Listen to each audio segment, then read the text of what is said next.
Sur cet exercice sur SolidWorks, on va s'initier à réaliser une pièce en tôlerie. Donc, la démarche qu'on vous propose, c'est une marque guidée qui permettra d'utiliser la plupart des fonctions de la tôlerie sur SolidWorks. Donc, la pièce à obtenir, c'est la pièce suivante.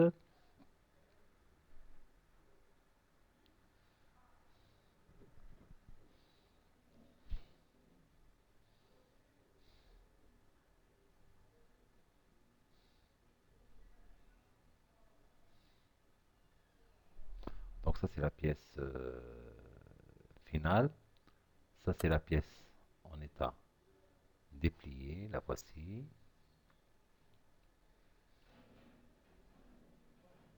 Voilà. Donc, pour ce faire, on va créer un nouveau fichier part.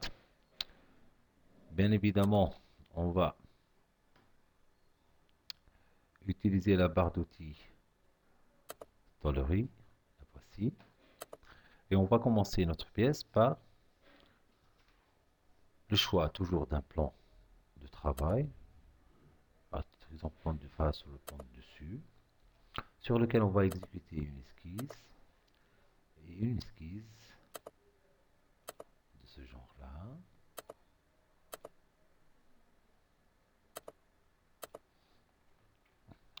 On va mettre en place la cotation, donc c'est du 35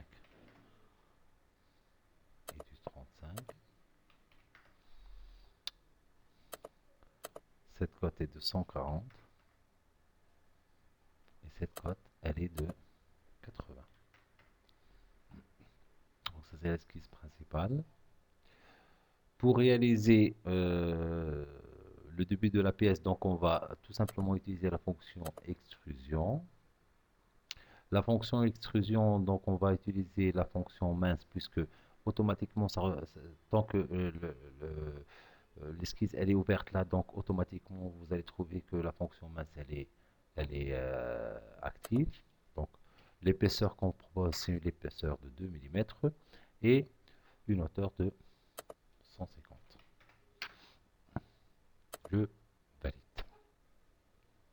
Donc jusqu'à présent, notre pièce, c'est une pièce euh, en tôle mince, mais euh, c'est encore une pièce, non pas une pièce de tôlerie, puisque les arêtes sont des arêtes vifs, comme vous le voyez là.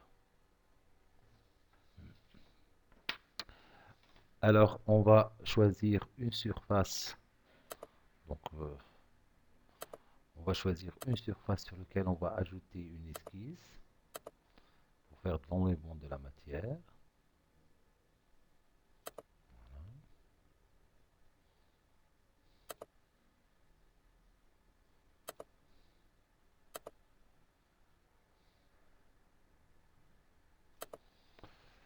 Je vais mettre en place la cotation associée à cette esquisse. Donc, cette hauteur-là est une hauteur de 35. Celle-ci, elle est de 85. Et la largeur, elle est de 80. Voilà. Je pourrais maintenant, de la même façon, enlever de la matière à travers tout. Et je valide. Donc là, la pièce commence à prendre forme. Donc maintenant, on va créer les plis de la forme de base. Donc on va insérer des plis. Insérer des plis. Donc pour l'insertion des plis, il me demande le type de rayon. Donc je vais conserver la valeur par défaut là de 5 mm. La zone de pliage, le facteur K de pliage est de 0,5 et le grillage automatique rectangulaire est de 0,4. Donc la euh, face aux arêtes fixes sur lesquelles on va réaliser nos plis, ce sera cette face-là. Et je valide. Et vous voyez que la pièce se transforme d'une pièce à arête vive à une pièce à arête arrondie. Et là, ça commence à donner l'allure d'une pièce tôlerie. Et là, si vous remarquez bien,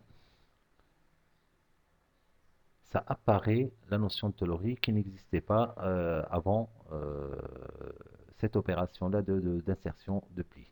Donc là, si je veux revenir à la pièce initiale, la voici. Si, ça c'est la tôlerie.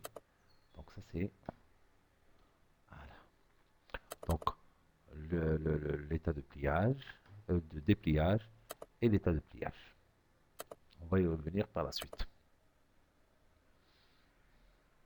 Donc je vais voir l'état déplié et voici ma pièce en état déplié total. Donc le pliage, le voilà. Donc on va essayer de créer une palette de fixation de dessus. Donc cette palette de fixation dessus, elle sera sur cette surface-là. Donc la palette, c'est cette palette-là. C'est cette palette-là qu'on va réaliser. Donc ce qu'on va faire, on va tout simplement, comme d'habitude, sélectionner une surface sur laquelle on va travailler. On va réaliser une esquisse. Donc l'esquisse, je vais choisir une esquisse. Donc je vais suivre la ligne frontale. Toujours comme j'ai fait, je réalise une esquisse approximative.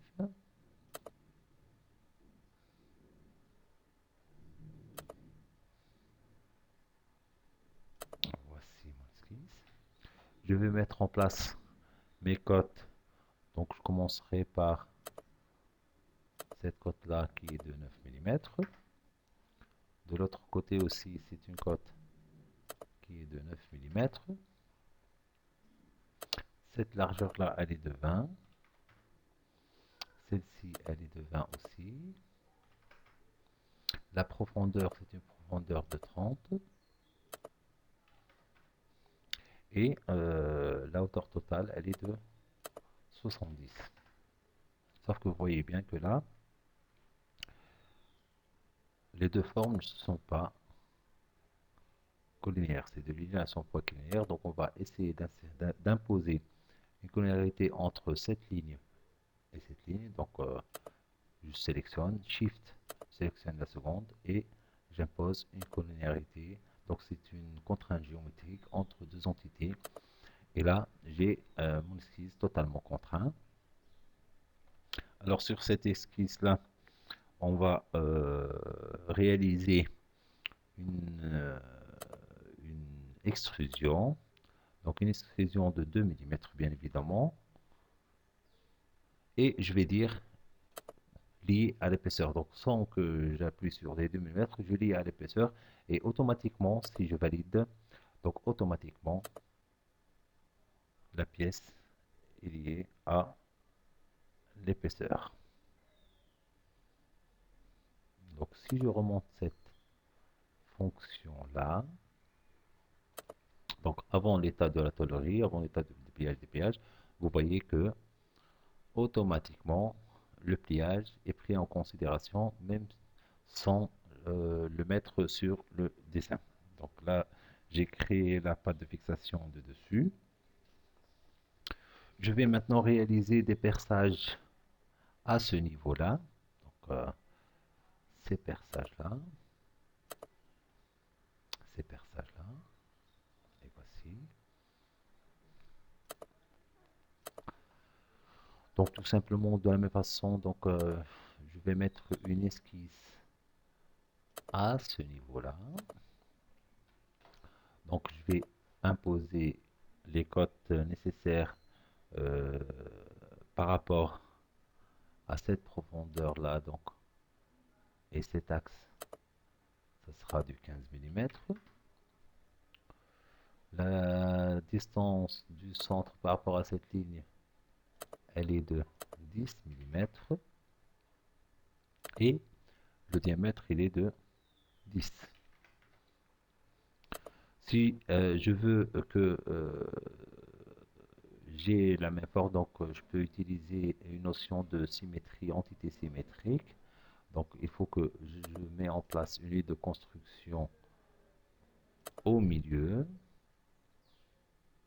pour réaliser par la suite la symétrie par rapport à cet axe-là. Donc entité symétrique, l'entité à symétriser c'est le cercle, et par rapport à quelle entité, par rapport à quel axe, et par rapport à cet axe-là, et je valide. Donc là, j'ai obtenu deux cercles symétriques par rapport à cet axe-là. Je vais de la même façon enlever de la matière extrudée pour réaliser les perçages. Et là, ça sera à travers tout, donc à travers toute la pièce. Et vous voyez, la profondeur, elle est comment. Donc je valide. Voilà, je zoome.